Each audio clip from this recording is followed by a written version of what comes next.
Hey everyone, friends. It is Wednesday, April 8th, and this is the 0 Days to Expiration podcast. I've been calling it the War Room, but that sounds a little pretentious, so I'm going to drop that and just go back to our old moniker, 0 Days to Expiration.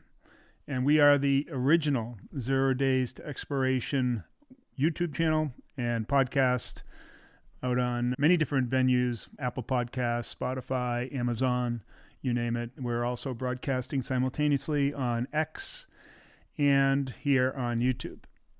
So today is the culmination of part 3 of our basics series or our fundamentals series, and I'm going to talk in depth about volume profile. And actually what I'm going to do is I'm going to dispel some what I would call myths or widely held beliefs about volume profile that simply aren't true, and take a look at volume profile for what it is. And that is a structural memory of the market. And we use it that way. It's an objective tool. There's really no interpretation. There's no guessing. There's no arbitrary values within volume profile. And that's really what I'm going to get to. But before we do that, as always, we're going to go through our routine, our morning routine, setting ourselves up for today's trading. Now, of course, we're 0 DTE traders. We're looking to capture premium as well as intrinsic value, if possible, using asymmetric strategies. What I mean by that is very tiny risk, large potential reward. Not the type of asymmetric that most of you do, where you take very huge risk for a tiny little reward. We flip the script on asymmetry there. And the reason why we do that, first of all, it's going to provide you with a completely different distribution of your returns. So what does that really mean? If you were to take a look at your overall returns and categorize them by how big they were, how many of your losers and winners, and how big each of those categories were, you could create a distribution, like a normal distribution, where a normal distribution would be equal on either side, the bell curve. In trading, we don't want a bell curve. That means you'd get nowhere. Now, depending on the strategy you use will determine what that distribution will look like. And in general, you want a distribution that achieves positive long tail results. So what a long tail is, when you look at a distribution curve like this, I'm getting a little off here, but this is really important. When you look at a distribution curve, the ends, the middle part is where the vast majority of your results are. And then the more abnormal or ones that happen less often are out on the tails. That's what they call the tails. And there are two different types of tails. There's long tail positive and long tail negative. That means really big winners and really big losers. And they are less frequent, so they're out on the tail. Ideally, what you want is something called long fat tails or positive fat tails. That means a lot of results in the big return category on the right-hand side of your chart. I'm right-handed, so you have to switch it around. So that's what we want. We want most of our results out on the right-hand side and the long tail results. We don't want long tail negative results. That would be bad. But when you're doing a high probability strategy, that's exactly what you get. You get something called a left skewed or a negative skewed long tail distribution. And that's because of the kind of risk to reward that you put up. So if you're putting up, say, $1,000 to make $100, which is very typical on your average iron condor trade on a 0 DTE strategy. So typically this is what they'll do. They'll say, hey, I want a 90% win rate on my iron condor. So in order to get that, they make their risk $1,000 and then the premium available, the credit, $100.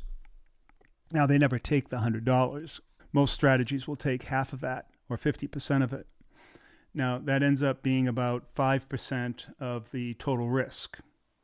Now, they call it 50%, but it's really 50% of the available premium. In reality, it's 5% of the total risk. That's the best way to try to categorize it. If you're saying that you're making 50% return, that means nothing if you're just talking about 50% of the total, because 50% of one is really small. 50% of nothing is nothing. If 50% of 100 or one part is small, it's small.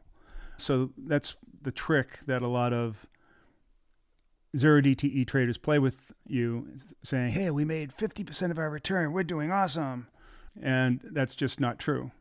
It always has to be in terms of the risk that you take, because in life, we measure everything by our efficiency and our risk-adjusted returns, the returns relative to our risk. If we can take a lot smaller risk and get much bigger returns, that's a good thing. And that means we're making efficient use of our capital. Now, I know I'm getting into volume profile here, but this is so super important.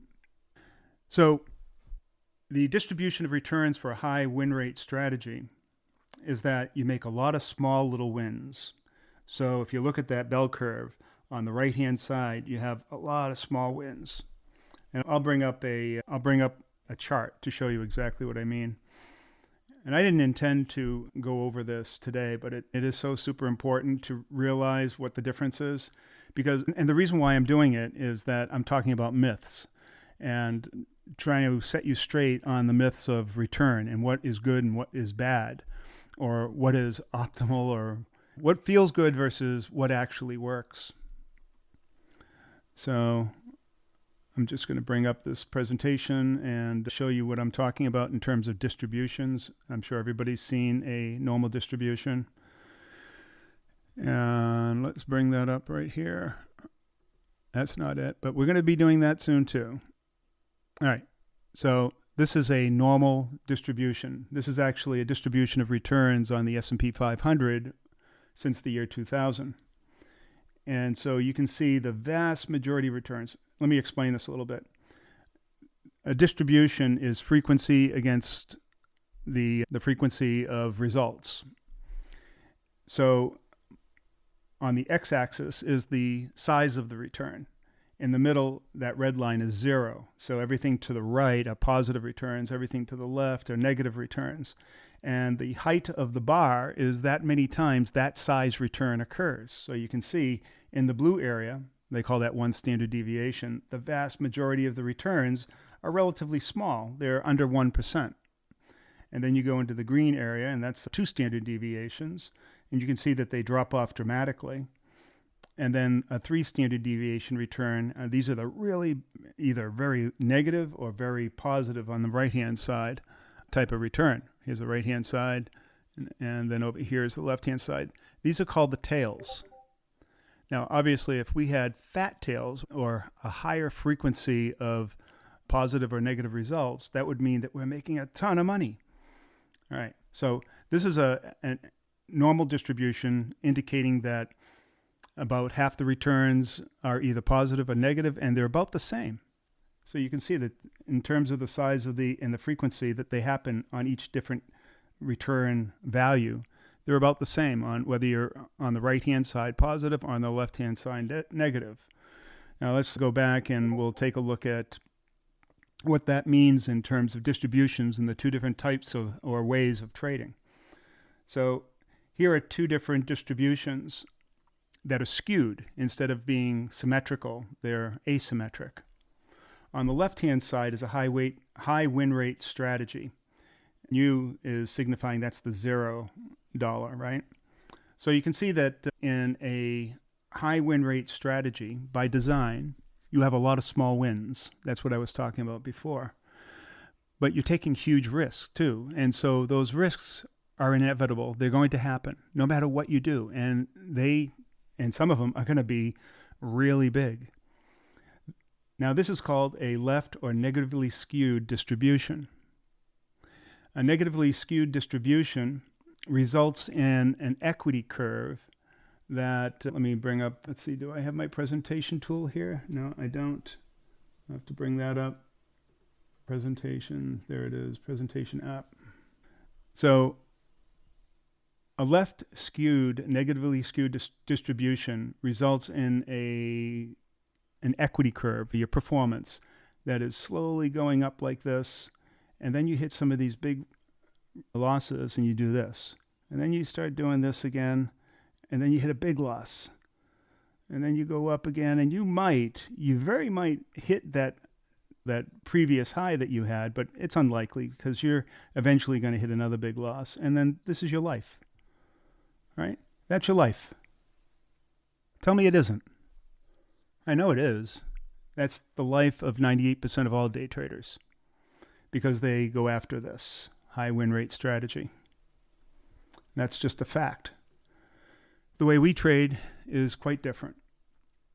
We limit our losses to very small things. So our win rate, and then we have a lot of small winners too. So our distribution or our equity curve kind of looks like this. We go sideways. And I showed this yesterday, by the way, the stair step.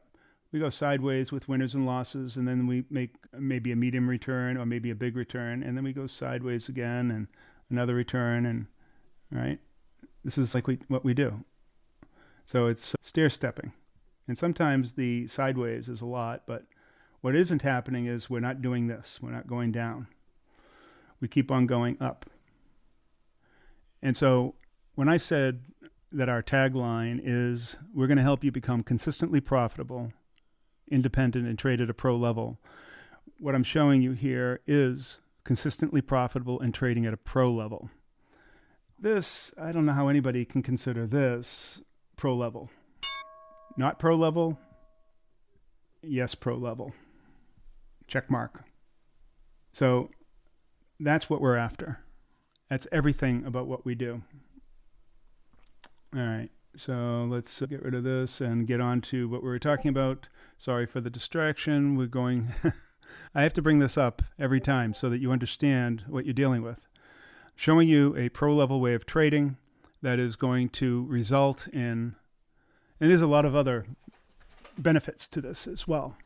The biggest benefit is that you're not losing and you're not drawing down. And that isn't putting you into that maelstrom of emotional feelings that like panic and anxiety and so forth, and maybe being forced into something that will require you to make less than optimal decisions. You know what I mean? And you just don't want to be there. Everyone talks about managing your emotions, and that is why. Because you're trading like a dumbass. If you don't have those emotional events, then you're not going to experience the emotion, and that will allow you to become, another benefit to this, is more calm, rational, reasoned, make logical decisions, because you're not fighting that tide.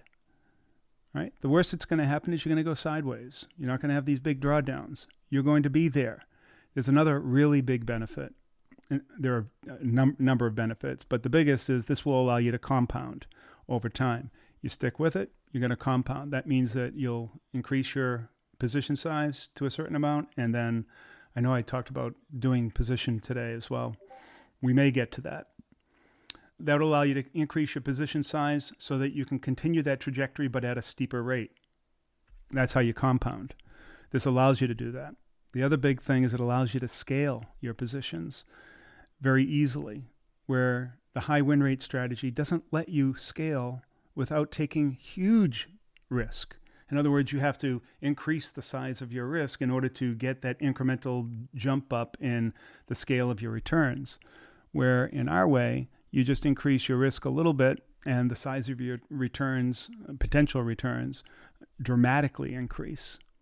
Everything about what I'm showing you here is vastly superior. The only thing that it takes is discipline, routine. That's why I started off this series with routine. Now, if I have to talk about this every morning at the first part, I'm doing you a service.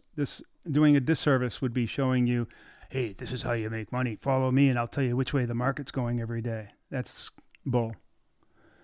I'm showing you a professional way of trading. Again, consistently profitable, independent, trade at a pro level. All right. Now, we're going to get to volume profile.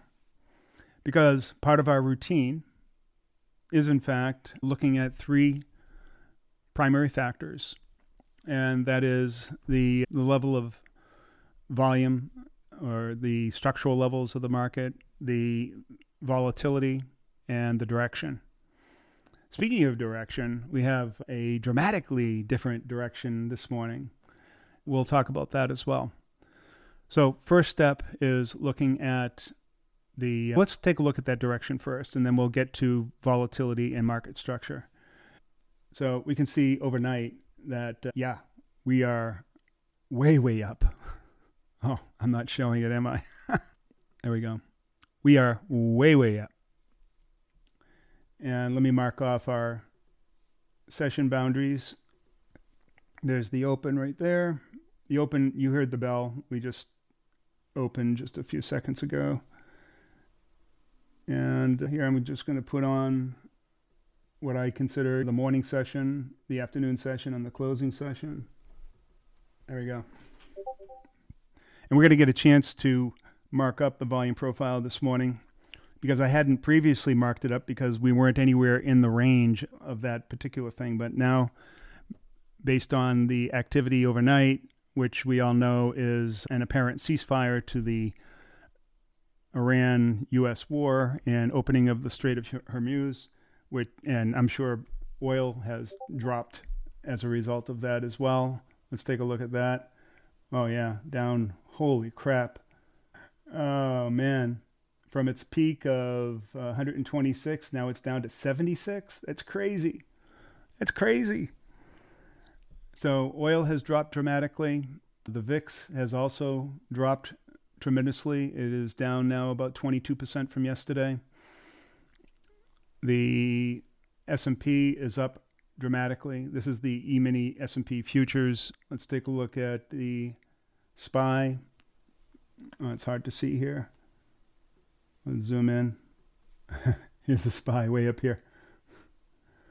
SPY is up huge. The SPX also up huge. Look at that gap. Look at that gap up. Unbelievable. This stuff happens, and you have to be prepared for it. All right, so we'll go back here where we're looking at we're going to look at volume profile. So first things first, volatility. We're now currently below 20. We're still in Goldilocks 1, but I imagine that we're going to keep on, if everything goes smooth and nothing happens, the Strait of Hormuz stays open and seafaring lanes are there and people are getting their energy, everything's going to be cool. But we'll see. President Trump gave it 2 weeks. The Iranians agreed to a 2-week ceasefire, and we'll see what happens. And that's all good. In that meantime, we're enjoying that. We're still in the Goldilocks zone, which is good for us.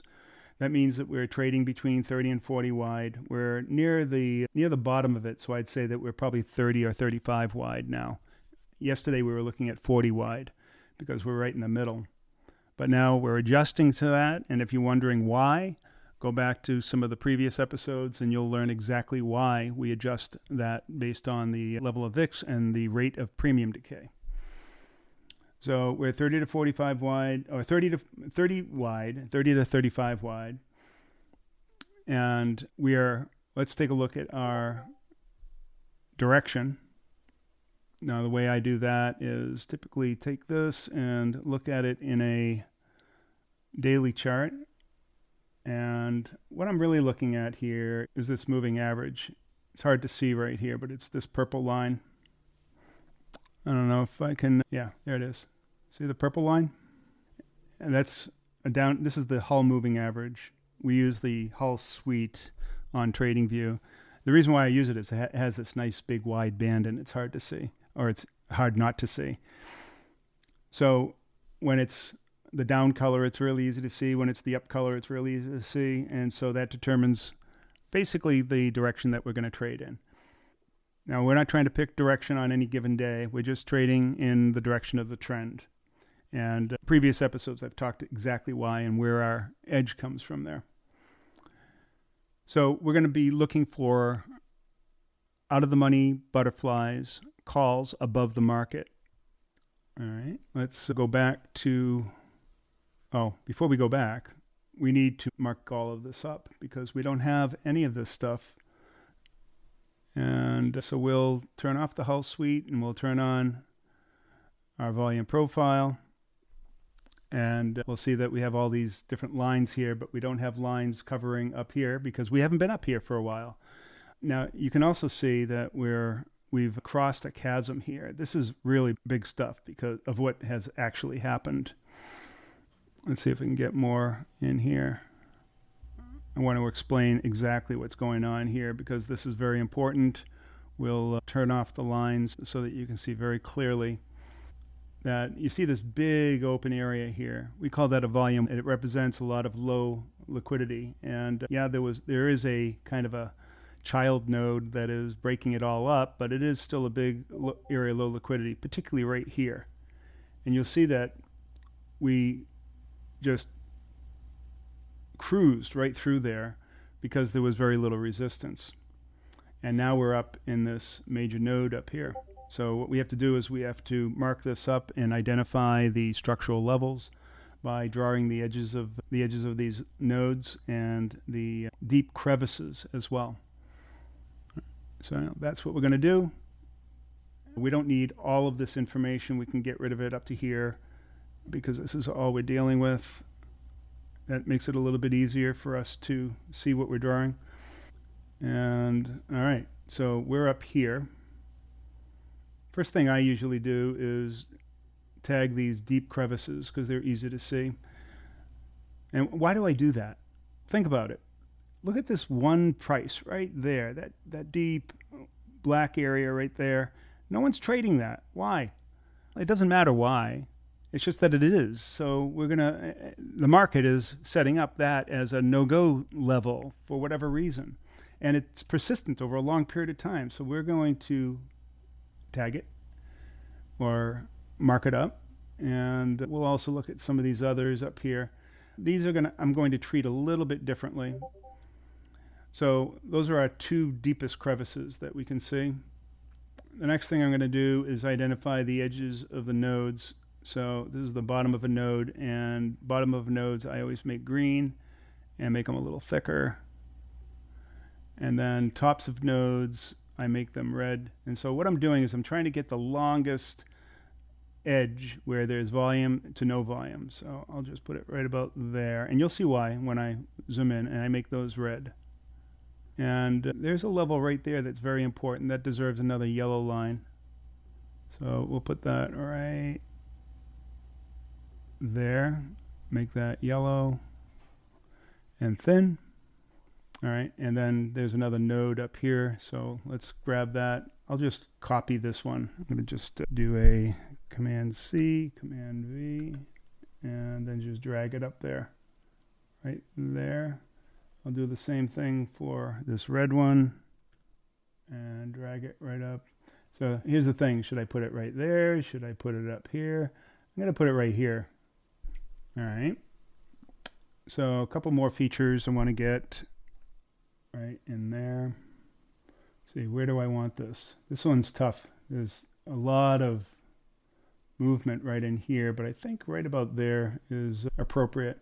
And notice that inside of this node, there's a big crack. That's significant. So I'm going to take that as well, but because it's inside of a node, I'm going to color it blue. And you'll see why I'm coloring these things the way I am. And let's see, we'll borrow one from here and bring that up and get these nodes. These are, I'm sure we're going to visit these soon, and maybe next week we'll fill all this stuff in, or I'll already have it filled in. All right, so now that let's see, we need to get down here as well. That is also a node. So I'm going to make that one red. It's a weaker node, so I won't make it quite as thick.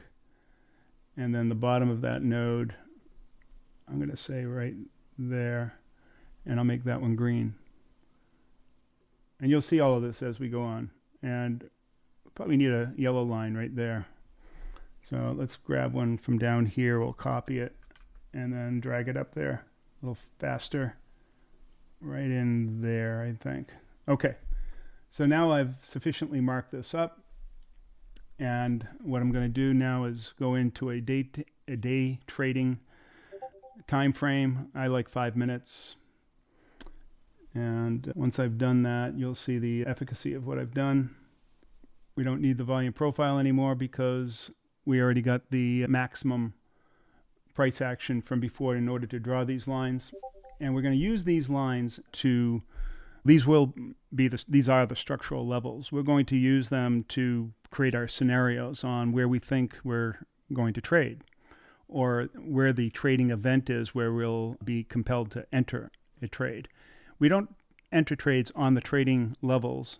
We look for trading events to happen there, then we place the trade. Our trades go on not based on the level, they go based on risk to reward. But by waiting for a structural event to happen at a level will give us the best possible placement. So in this case, we're looking for uptrends, so that means that we're looking for things that do something like this and then move up. So we're looking for that pullback. In this case, we're probably looking for a pullback to here, or if we go through this level here, maybe a pullback there as well. So that's what we're looking for. We're looking for it to break through here and then go up. Some people might think, Coach, why don't you just, when it hits there, why don't you just take the trade up? Because I don't know that's going to happen. I really don't. It could very well be that the market decides it's going to get up there and then do this. I don't know. So I want some evidence that's going to happen. So I'm going to wait for it to go up maybe a little bit and then come down and hit it if I'm going to take it there. And then this would be my action. See, already it's pulled back on that structural level. That's because it's at the top of a node. It recognizes that and says, yep, there's dealers and market makers that are lining up there, institutions. That's where they line up. They line up on these structural levels. All right. So I said I was going to talk about the myths. So you'll notice that when I do my structural markup, I'm taking in as much price action as I can, going all the way back years if I have to, because I need all of the profile. And I'm sure many people have told you, or you've learned by watching videos that, let's go back to the big head for this, that there are certain features or aspects of the volume profile that you need to pay attention to. And I'm going to tell you why that is all BS. So 2 of those are the point of control, or the POC, and then the other is value area high, value area low. A lot of people don't really understand what that is, but I'll just say that both of them are arbitrary. Value area high and value area low defines a range inside of the volume profile that recognizes that as being the greatest amount of volume within the total profile. So they'll define the value area high and value area low by using a percentage of the total volume. Typically, they'll use like 70%. Now, what they're attempting to do is simulate one standard deviation, which actually ends up being something like 68.21 something percent. So they don't even use a standard deviation. They just use some arbitrary number, 70. So they're saying that in between these 2 lines, value area high and value area low, represents 70% of all the volume that you're seeing in this profile. Okay, that sounds cool. I'm not sure exactly what it does for me because it's just arbitrary. If I were to bring in more profile, then that value area high and low is going to shift and change because it's going to be looking at the relative amount of volume based on whatever profile is showing. You can change that value area high and low simply by either expanding your chart or expanding the scale or moving it up and down. And that value area high and low is going to move all over the place. So a lot of traders will tell you that you need to use that as support and resistance. But how can you peg support and resistance on an area that is completely arbitrary, on a percentage that is just made up? Even a standard deviation, even if they were true to the 68.21% or whatever it is and put it there, even that is arbitrary. So value area high and value area low have absolutely zero significance in your structural analysis. Zero. And it's the same thing with point of control, because the point of control is supposed to recognize the one level that has the highest amount of volume. And so they'll tell you that there's some attractiveness to it. It's going to act like a magnet, and inferring that there's also going to be some level of support or resistance there. Again, not true. Because that point of control, again, by doing the same thing I was talking about before, by changing the width of your viewable area or the scale or whatever, that point of control is going to change and shift based on new information that you bring in. And particularly if you're using session profiles, which are only giving you volume profile for one day, or even if you go back 2 or 3 days, again, totally arbitrary. The only true way to see it is 100%.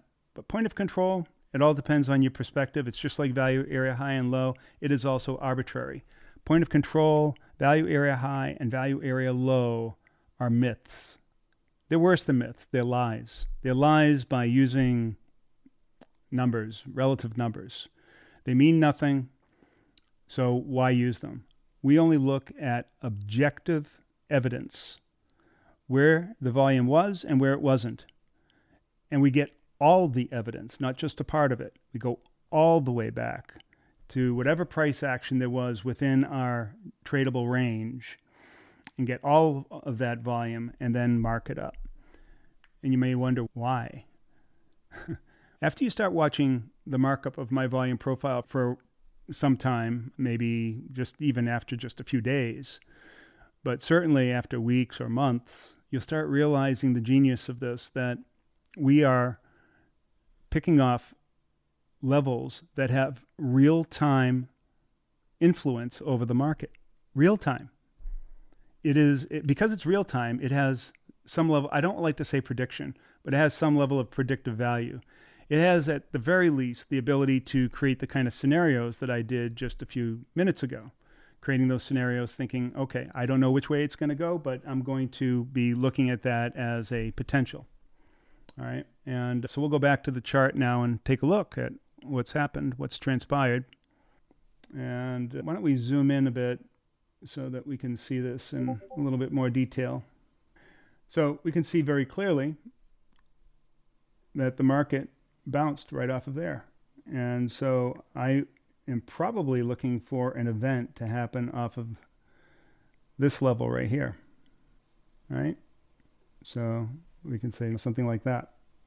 So I don't know what your feeling was, but if you felt like you're going to take a call fly right here, or the event is going to be right here, and put a call fly up here somewhere, you would have been SOL, because now it's going against you.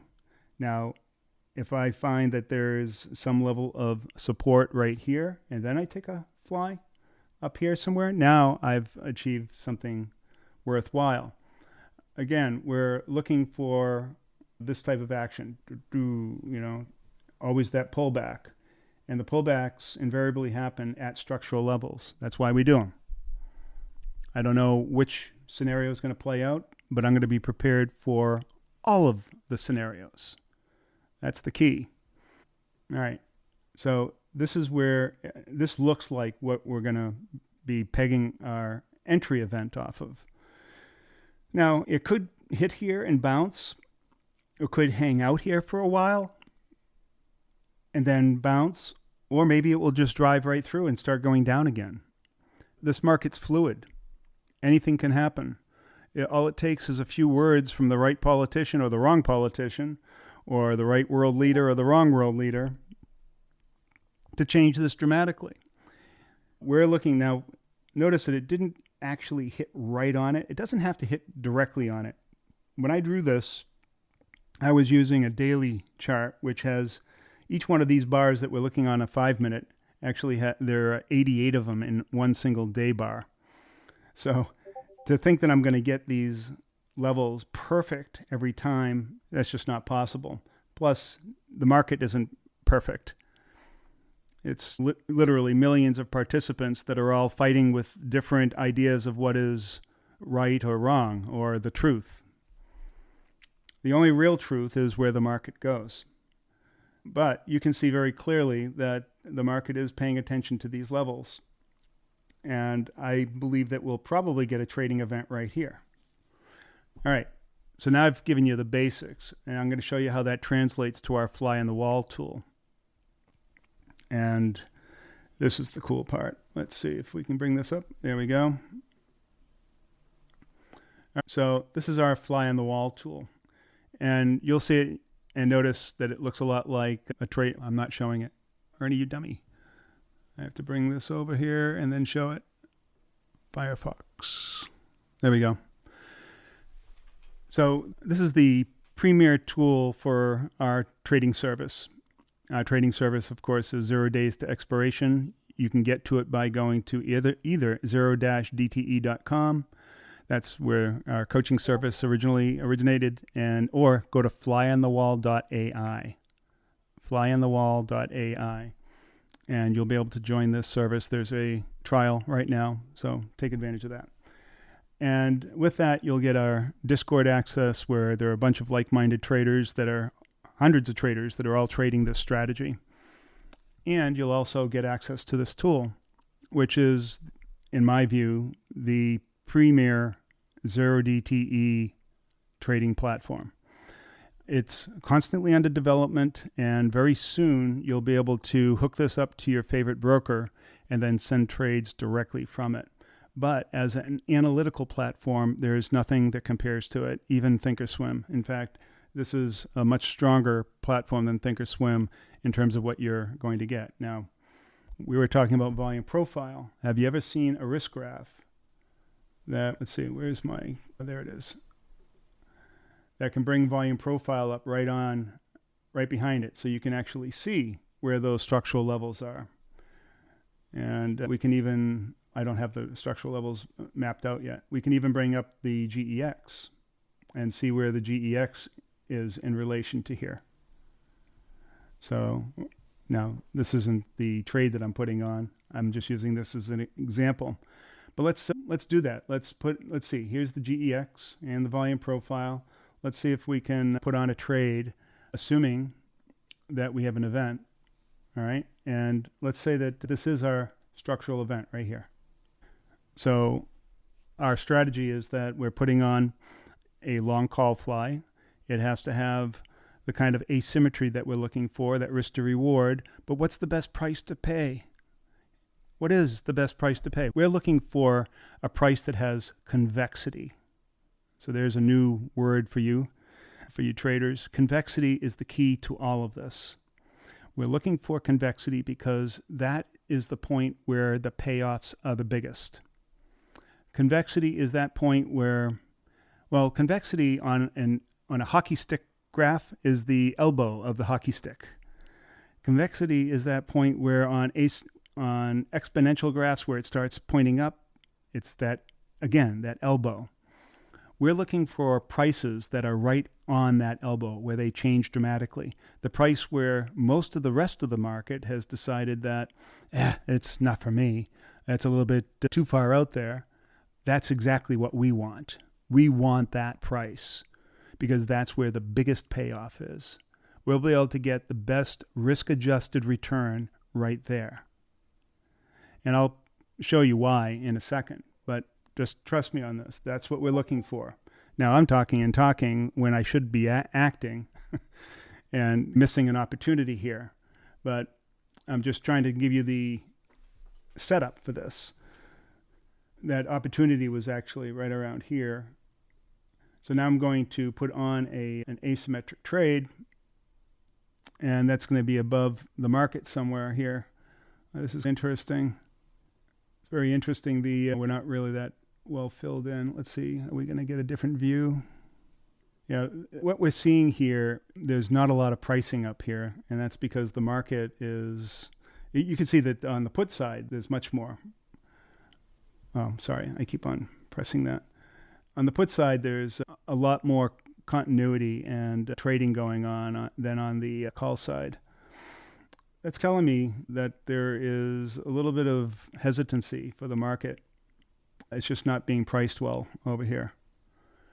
So in any event, the way we would find a trade to trade here is we wanted to go 30, and I'm looking for something $3 or less.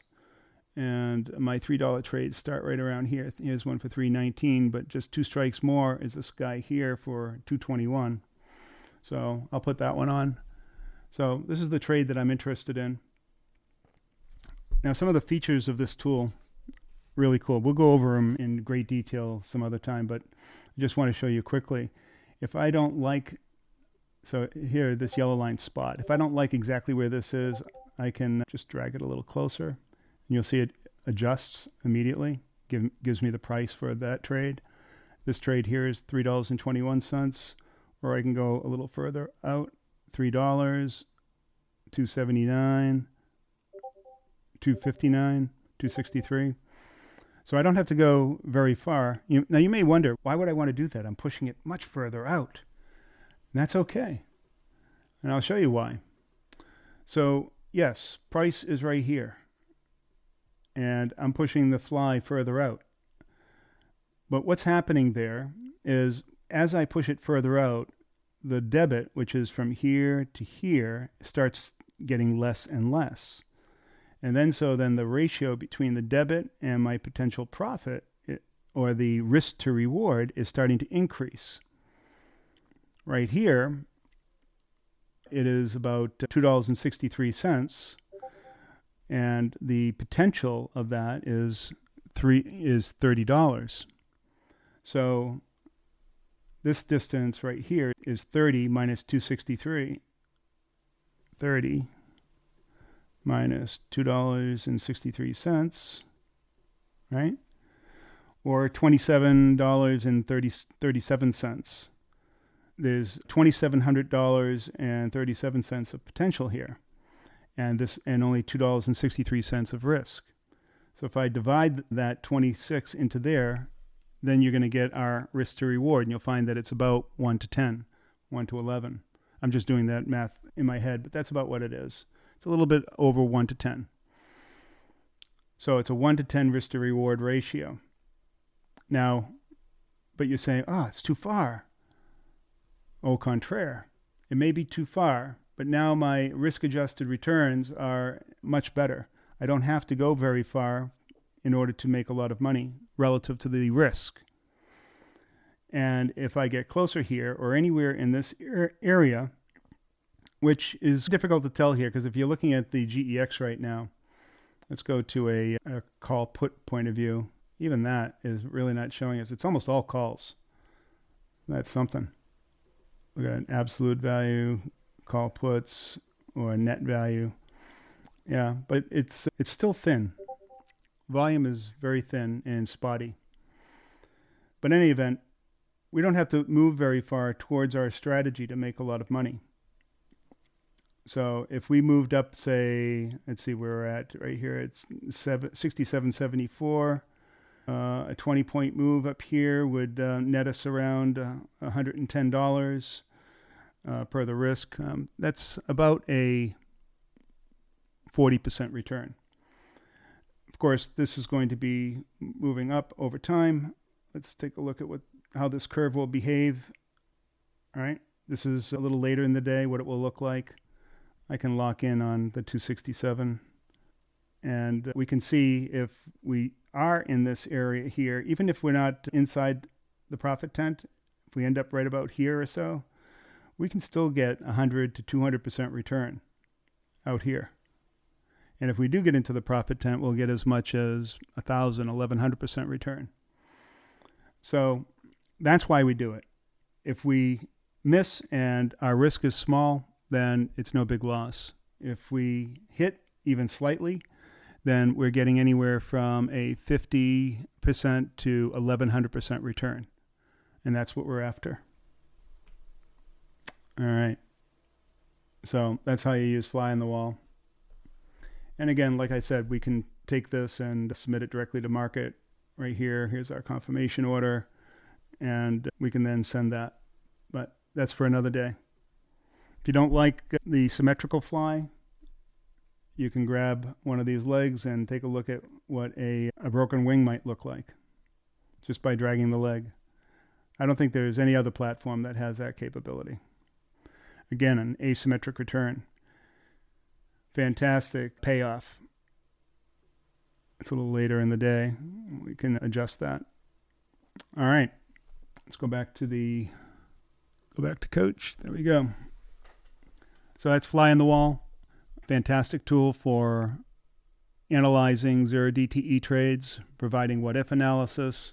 You can set alerts. You can do all kinds of things. You can put algorithmic alerts in there. So yeah, it has the ability to do some very special things. And in the future, we're even going to have, or we already have, but they're not quite there yet, prompt alerts where you can describe exactly how you want your strategy to work to the AI, and then it will set it up for you.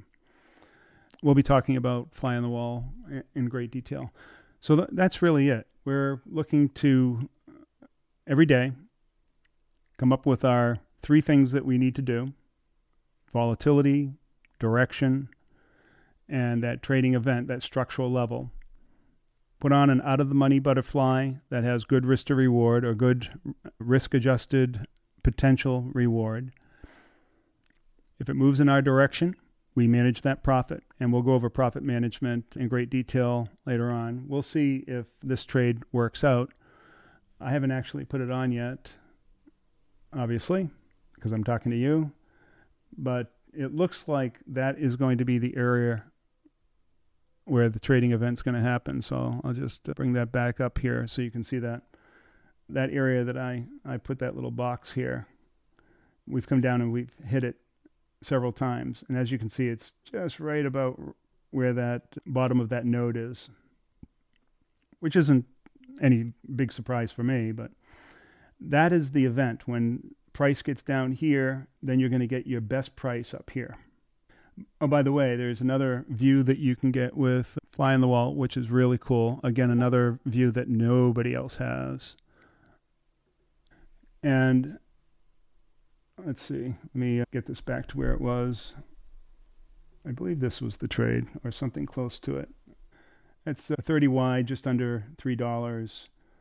Maybe I might want to go out a little bit further. Yeah, I'd rather pay $2.63 than $3 and just go one strike further out. Significantly less debit to pay for that potential reward. That's going to give me a much better payoff. All right. Now, if I wanted to see this in a different way, I can look at this in an orthogonal view by looking at it from top and just put it into time view. And so these white lines now represent the strikes, and the green area, or these green lines, are the profitable area. So we're not quite into it yet. It hasn't redrawn yet, but the lines here represent the profitable area. There we go. Just redrew.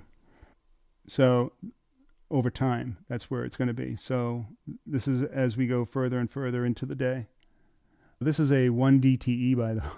I put on 1. This is tomorrow's trade. No wonder why it wasn't performing the way I want it. All right, let's take a look at what this would look like for today's expiration. All right, so this is all redrawing now. There we go. So this is our top view. Here's the premium decay. Here's what it will look like on the side view. Quite a bit different. Oh, see, now it's way out of the money. The price is going down. Let's take a look at what's happening. Oh, yeah. Yeah. When I changed the day, obviously, it gave me a totally different price. I was looking at a 1 DTE. Duh, Ernie. So with a 0 DTE, I can choose a better price. Let's see, $2.65. We'll take a look at that one.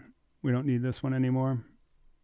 As you can see, I can have multiple strategies on here at any one time. I can put on just about any strategy that I want. We have a choice between singles, butterflies, broken wings, condors, straddle strangles, calendars, diagonals, whatever. And also, you may have missed that one, you can take these trades and then copy and paste them right into your Thinkorswim. Eventually, we'll have an API connection to your Thinkorswim so you can send the trades directly to your account as well. Actually, the first one we're going to implement is Tradier. And there's some big news coming up about that. All right. There's our situation. We only move, say, a few dollars. Let's see. If we move from here, 774 to 784.85, about 10 points. That would provide us about a $200 return on $2, and it's about a 70% return just on a 10-point move. And if we moved into here, we would get about a 100% return. So that's what we're looking for. We're looking for that steep gamma. It's much more pronounced right now because of that drop in volatility, that accelerated premium decay. So allowing us a relatively good risk to reward on this trade. All right. Now I'm done. Okay. So let's recap. We went over our routine for the morning, looked at volatility to determine our width and the rate of premium decay. We looked at volume profile to find our structural levels. We determined our direction. We're going with call flies because it's moving in. We've just shifted recently our trending. And today wasn't the only thing. Yesterday was the first day that we looked at a trend, but today's gap up for sure is putting us into a bullish trend. And so when we're in a bullish trend, we always trade call flies out of the money. We choose the risk to reward we'd like, places a use fly in the wall to find the best price, click on it, creates it immediately, adjust it, send it to market. Done. That same sequence of events using something, your traditional platform like Thinkorswim or Active Trader Pro or IBKR would take you about 10 minutes. I can do that entire sequence in about a minute, maybe tops, before I send that to market. And not only that, I will have been able to analyze it against all the other neighboring trades that are around it and see exactly why that is the best price trade, instead of fiddling around with your legs trying to manufacture a debit that you can live with. So again, the big advantage of fly on the wall and trading 0DTE. Again, go down below, choose the tryout, become an observer, and check it out. All right, that's it for me. Let's see, do we have questions here? We have a few questions. If you like this, give it a thumbs up, please. Coach, are you looking at a 0DTE? Okay, yeah. I realized that as I was going into it, Jerry. Not seeing your markup. Okay, cool. All right, thank you, James. Again, thank you all very much. Give this video a thumbs up. Make sure you go down and subscribe. The podcast for this will end up on Apple and Spotify and other places. And yeah, there you go. I hope you all have a great rest of the week. We'll see you on Monday. I'm going to be doing some other videos. I have an interview coming up with the guys at Tradier. We're going to be talking about our tool in great depth. So that'll be coming up soon, probably within the next week or so. And then there's going to be a SIBO conference that I'll be speaking at next month. And so we'll all look forward to that, introducing Fly on the Wall.